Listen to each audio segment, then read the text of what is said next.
Happy Friday, everybody. Welcome into another episode of Wiltfong Whiparound. I'm Grace Remington with our Director of Recruiting here, Steve Wiltfong. It is crunch time for the 2023 recruiting cycle.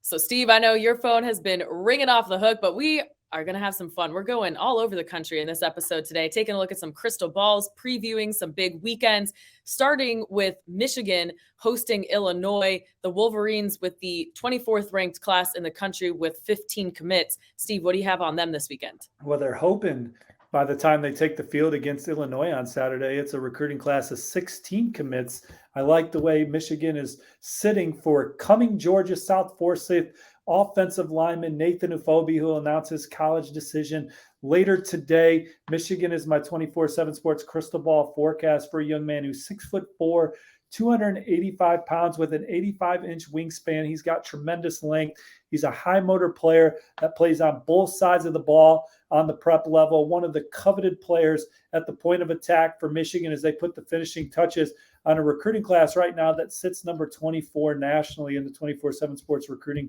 standings. They have he would be commit number 16 if they do land a Fabi. They got a lot of other 2023s that are coming to visit for this showdown against Illinois, and it's a lot of Midwest flavor, Grace. As you know, Michigan goes into this game with the number one defense in the country. Illinois is actually number two. They're number one in rushing defense.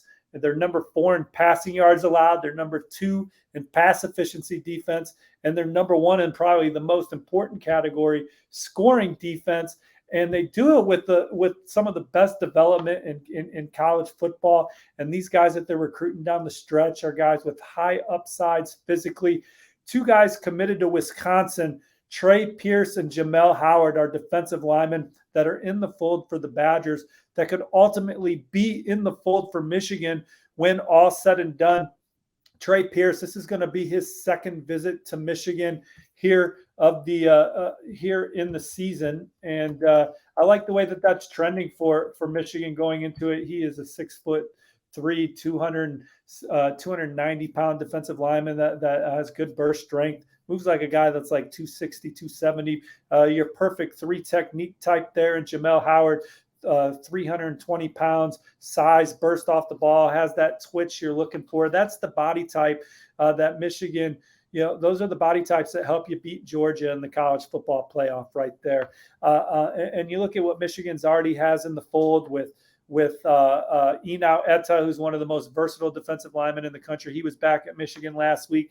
Collins Achiampong, who's a 6'7", 230-pound physical freak. If they can add these guys to that, coming in behind the Mason Grahams and Kenneth Grants of the world who are making impacts as true freshmen for Michigan, this has a chance to be one of the best defensive lines in college football for years to come.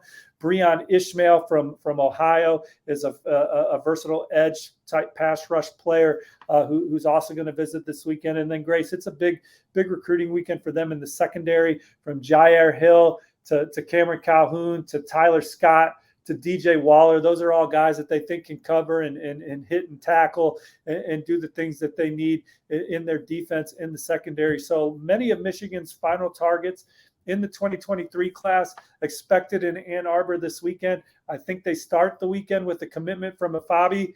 I think that when all said and done, they're going to land the majority of these guys that are visiting for this showdown with Illinois.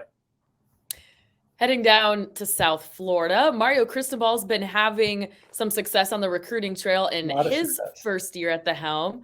The Canes 2023 class ranks 9th right now with 19 commits. One of their top targets is American Heritage running back Mark Fletcher, who just decommitted from Ohio State. I'm sure there's quite a few Florida schools who would like to keep him in state, but what can you tell us about the Canes, Steve?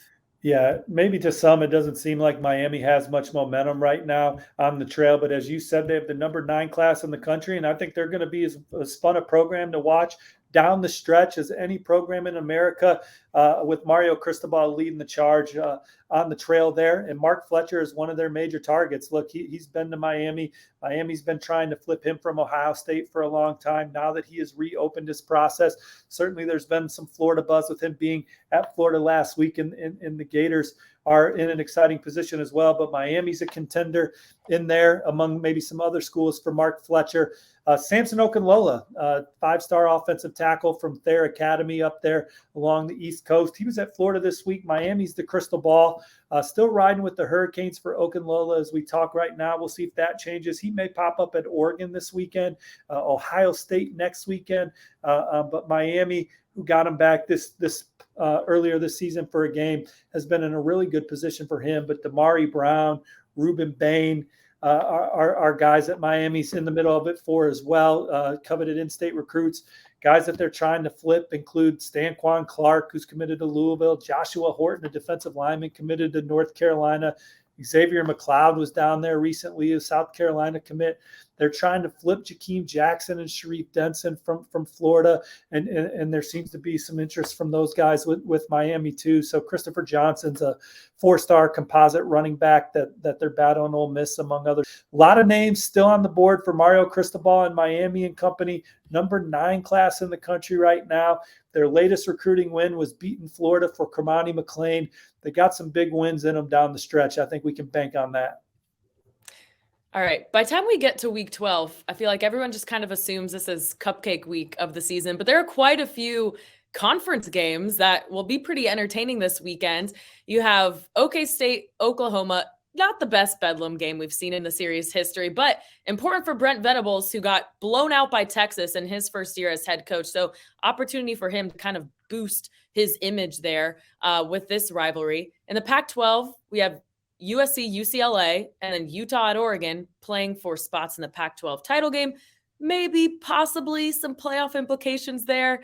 And then Louisville trying to hold on to its 17th ranked class, hosting a top 25 team in NC State. So let's do a Wiltfong Whiparound here. Take us around the nation on all these big recruiting weekends. Well, we can start at Bedlam. 5-star defensive lineman David DJ Hicks is expected for an official visit per our friends at OU Insider, Brandon Drum and Parker Thune. And look, Hicks was an Oklahoma trend for most of the fall before in the final hours decided to go with A&M, Texas A&M, the school that led for most of his recruiting process. Now, Hicks was at Oregon this past weekend. Oregon, he's been to Oregon 3 times. Oregon has a big need across their defensive front in general. David Hicks is coveted a guy as there is in the country at the position. I think that he really likes Oregon a lot. But one thing that Oklahoma and A&M have going for them, obviously, is proximity. So excited. He's obviously been extremely high on Oklahoma at points in his process, a chance for him to get back over there, get around Brent Venables, get around Todd Bates and company, and maybe see Oklahoma get a big win here late in their season. His teammate, 4-star linebacker Damian Sanford, a Texas A&M commit as well, also expected on an official visit. Many of Oklahoma's commits are expected.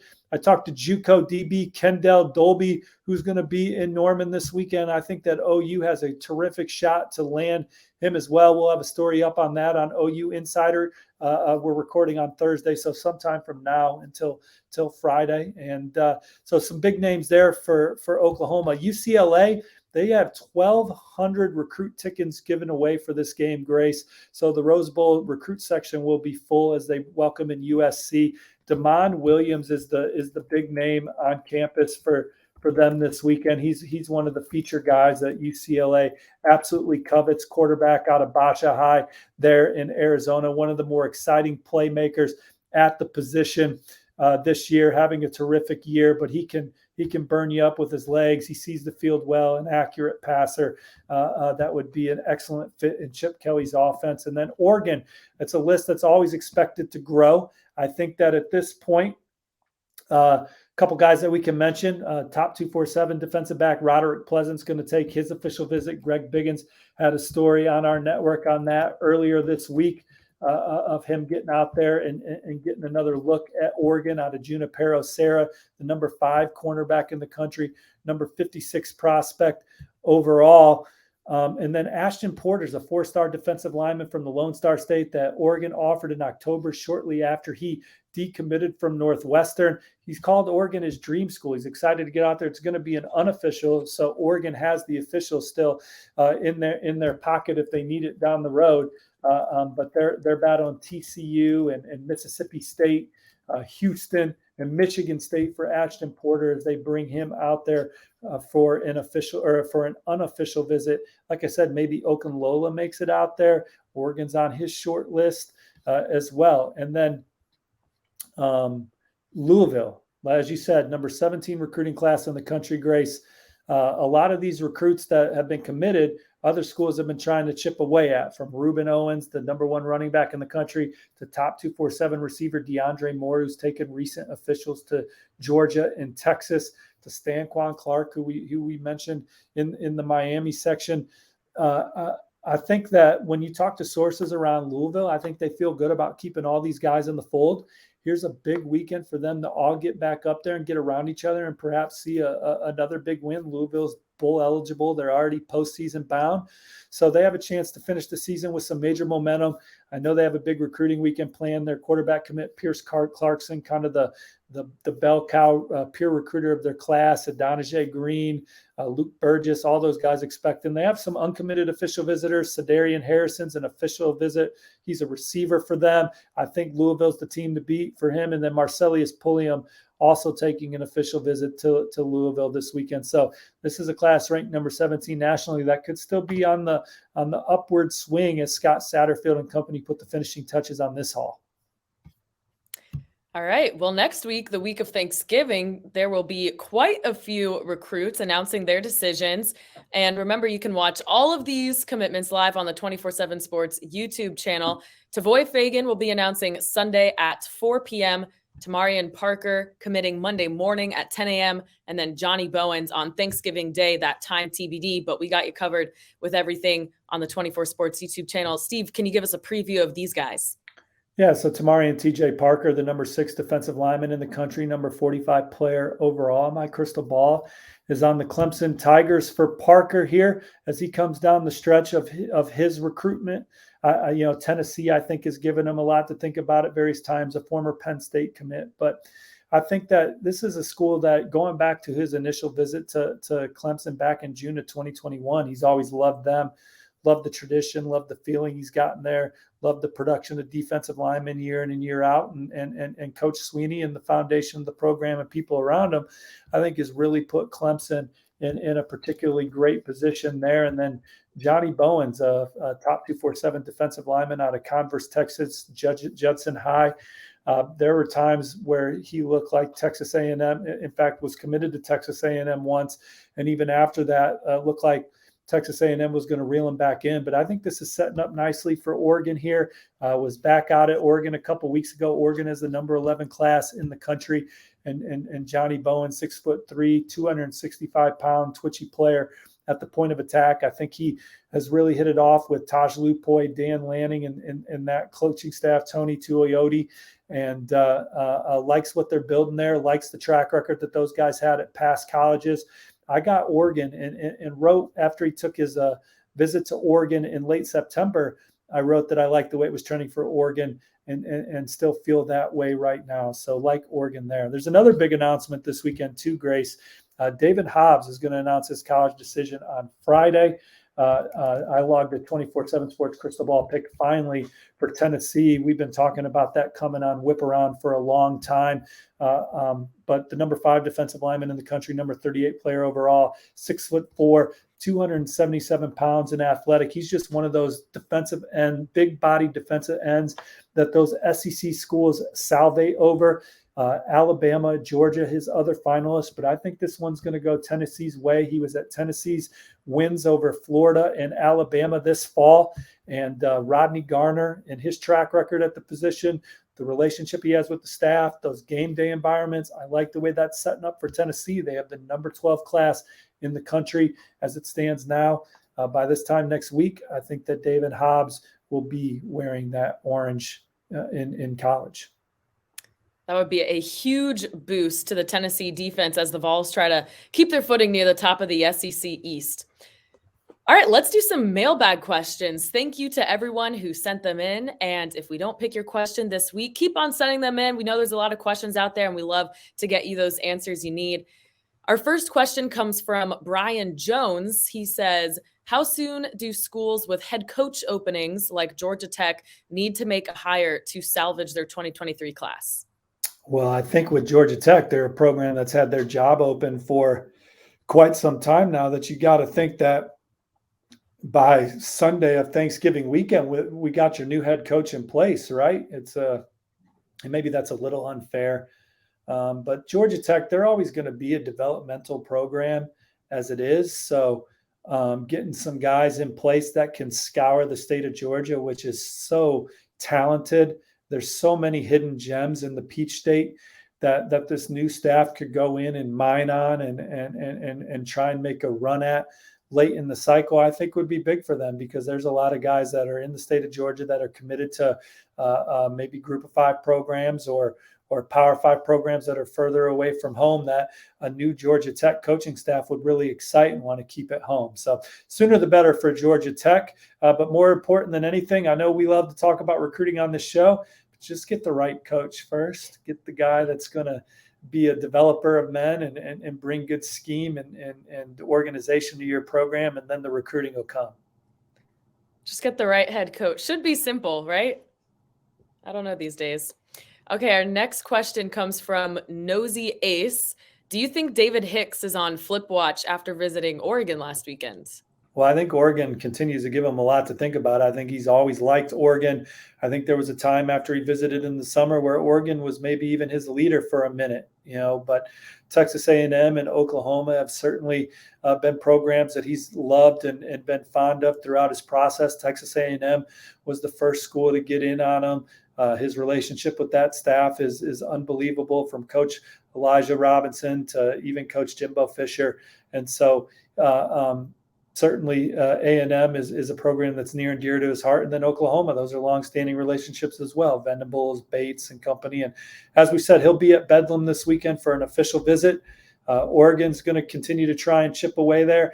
Nothing would surprise me with David Hicks here down the stretch, because, look, this was a young man that was leaning Oklahoma going into his decision and flipped to A&M basically the night before, or a couple days before at the very least. So this is one where we've seen some shifts and some pulse changes in this recruitment. So if there was another one by the time the early signing period came around, I would not be surprised. All right. Bama X Media is asking a question that everyone wants to know. What's the latest with Keon Keeley and when he may ultimately make a decision? All the buzz that I'm still hearing on Keon Keeley is that Alabama's the one to beat. I know that he's been focused on his state playoff run and what he's got going on there at Berkeley Prep. Ohio State, and I think Florida will try and make another late push for him. But I'm still riding with Alabama until someone tells me different. And our final question from Bruce Steele. Who are some targets that LSU could flip leading up to signing day? Oh, man, I feel like this is like a regular segment for us here on the Whip Around in the recruiting show. LSU's in on so many guys here down the stretch. I mean, they're, Jaden Wayne, who's a longtime commit to Miami that I think at one point LSU led for would be a guy. Bravian Rogers, who's a defensive back from Texas, who's committed to A&M twice over LSU. That's one that they're chipping away at. I think that there's some other guys that they also there's some other guys on the offensive line that they could be pushing for here late in the cycle as well. So LSU is definitely a team to watch with the spatula down the stretch. All right. Well, that's going to do it for us on this episode of Wiltfong Whiparound. Thank you, Steve, for all your insight as always. And thank you all for joining us on this episode. Remember, as we head into this holiday week, you can stay up to date with the latest recruiting news on the 24/7 Sports YouTube channel and subscribe to 247sports.com. Until we see you again, have a happy game day.